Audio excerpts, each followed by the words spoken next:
I've got a problem. It's up here and it's costing me money. This attic only has about 6 inches of insulation, which works out to be around R20. And where I'm at, that just doesn't meet today's standards. So what that really means is every winter and summer, money is just flowing right through this roof. So today, we're fixing that. I headed over to the hardware store and picked up some John's Manville Climate Pro, bring this attic up to where it should be. Now, I've been around the trades long enough to know, when it comes to materials, you don't gamble. You go with brands that have been tested over time. That's why I'm using John's Manville on this one. They've been around for 160 years. Because when it comes to insulation, this isn't something you want to redo. I want something reliable, something consistent, and something that is going to perform long term. Now, if you're new to this, one thing that might throw you off is the bag says blown in wool. But here's the thing, it's not wool at all. What this actually is blown in fiberglass. It's made from recycled glass and sand that gets melted down and spun into these really fine, soft fibers. That's what gives it that fluffy wool-like look and feel. And that's also why it makes it so effective. Because once you blow this stuff in, it doesn't just sit there. It flows into every corner, every gap, every little void in the attic. And that's the goal here. Full even coverage without leaving behind air pockets. And on top of that, it's non-combustible. It doesn't hold moisture, and it's built to last, and gives you that consistent thermal barrier you're after. Now, figuring out how much you need is pretty straightforward too. Right on the back of the bag, it'll tell you your coverage based on depth and R value. Or you can just jump online and use their calculator. All you need to know is what you've already got up there. But before we even think about blowing this in, there are a few key things you want to set up first. And the first one is air baffles. So as you can see over there, that insulation is right up against the underside of the roof. And there's no light coming through from the soffit, which means there's no airflow. So I got to pull that insulation back and then slip my baffles in there. And then I may leave that insulation out and just spray it with the new John Manville insulation just to get a better seal up against the baffle. So I got to crawl down in there, so wish me luck and hopefully I come out unscathed by all the roof nails. So these here are air baffles. Now they get installed within the trusses here. I have a little demonstration here. So essentially I've put this baffle in the truss space here. And as you can see, it sits in the trusses side to side. And this indent here allows for airflow from the soffit up. So essentially this would be the bottom. When you install this product on a new build, this portion here, it'll bend and attach to the top plate of your wall right here, preventing insulation from getting out. Essentially think of this 2x4 as your bottom cord of your truss, and then this will bend down on top of your wall and bridge that gap from the bottom of the cord and the top of the wall to prevent the insulation going out from the soffit.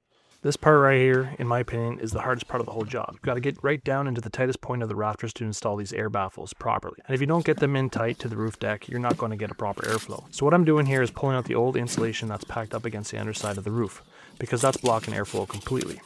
And then I'm sliding the baffle right into place where it needs to sit. I want that new insulation to reach right into the tight areas without anything stopping it. So I went through and did this along the lower section of the attic first. Every rafter bay by bay, one by one, and then moved up to the upper section. Now the upper section was a little bit different. There was already a bit of a gap between the insulation and the roof deck. So instead of fighting it, all I had to do was slide the baffle in far enough to bridge that air gap and keep that airflow channel consistent all the way through. Because at the end of the day, that airflow is everything. If your attic can't breathe, you're going to run into moisture problems, heat buildup, and all kinds of issues down the line. Next up with this porch overhang area, and this is one you definitely don't want to ignore. We still need air to move from this section into the main attic space. So instead of tossing that old insulation, I pulled it out earlier. I reused it to build myself a barrier. Packed it up just enough to hold back the blown in insulation when we install it, but still loose enough to let air pass through freely. So now we've got separation, but we're not choking off airflow. Now this one's the most important detail on the whole job, and that's dealing with the garage heater vent. This is a B vent, which means that it needs clearance from any combustible materials, minimum 1 inch all the way around.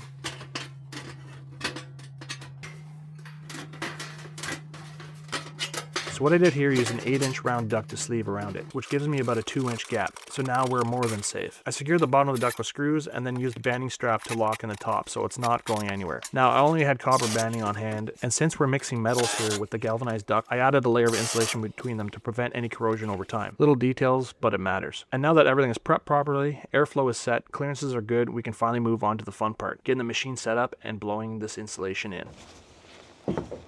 The best part about doing this is that if you buy a certain amount of bags, the rental usually comes free, making things a lot easier and more friendly on the wallet. All you gotta do is pay the deposit just in case you break the machine, but you get that back when you return it. Plug in your power cord, which is a simple twist lock. Plug in your power cord on the other end into a regular 120 outlet. The machine comes with all the hoses. All you gotta do is take your hose, stick it over here. Now I'm just getting some tuck tape to wrap this around here just to make sure it doesn't blow off when in use. Now to get things started, we're going to have to cut the insulation bags in half. Break it like that. In between. And then you're going to come over to the machine and cut your bags again this way, and it's going to flow itself in, making sure that you don't drop this plastic in the machines. Now this is where you're going to put your insulation when you cut your bags in half, and they're going to go in this hopper. And you can see down there, those are the tines that are going to break up the insulation into smaller pieces so it can easily blow it out through the hose into the attic. And also for communication, I got just these simple walkie-talkies that I'm going to communicate to Ashley down on the ground while I'm up in the attic, just in case something happens. The machine stops, or she needs to reload, or she needs to refill, or I need it to stop up there just in case I got to move around in the rafters.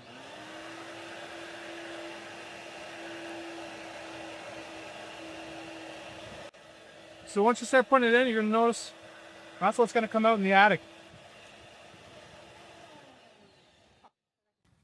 Now that we got those things completed, this is where the second person comes in handy. And to help out with this, I have my wife here, and she's going to help out. So we're going to suit up, and now we're going to get started. All right, now we're all set up. We're going to mask up. Mic check, mic check. Check 1, 2. And it's time to rock and roll. All right, now that we're getting into the part where everything starts to come together. With all the prep done, airflow set, and clearances handled, we can finally get the machine up and running to start blowing the insulation in. Now, if you've never done this before, it's actually pretty straightforward. The machine breaks up the material, blows it through the hose, and you just control where it goes. The key here is not to rush it, it's to stay consistent. You want to work across the attic evenly, building up your depth layer by layer. I always start at the furthest point and work my way back towards the hatch, so I'm not stepping over anything I've already done. And as this stuff goes in, you can really see why it works so well. It fills in around every joist, every wire, every little gap, giving you that full, even blanket across the entire attic. That's what you're after. No low spots, no missed areas, just consistent coverage everywhere. Now I'm constantly checking my depth as I go, making sure that I'm hitting the R value I'm aiming for based on my local requirements. Because at the end of the day, it's about efficiency, keeping that heat in during the winter, keeping it out during the summer, and taking that load off your HVAC system. Once everything's built up to the right level, that's when you can really start to see the difference.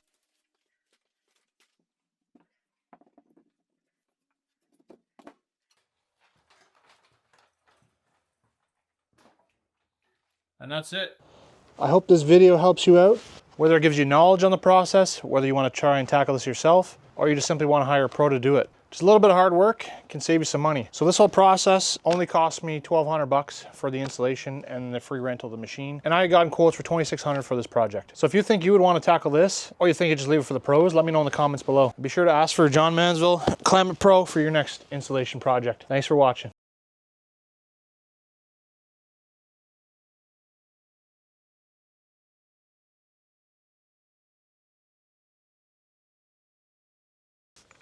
So as you can see over there, that insulation is right up against the underside of the roof, and there's no light coming through from the soffit, which means there's no airflow. So I got to pull that insulation back and then slip my baffles in there, and then I may leave that insulation out and just spray it with the new John Manville insulation just to get a better seal up against the baffle to create the perfect insulation. So I got to crawl down in there, so wish me luck, and hopefully I come out unscathed by all the roof nails.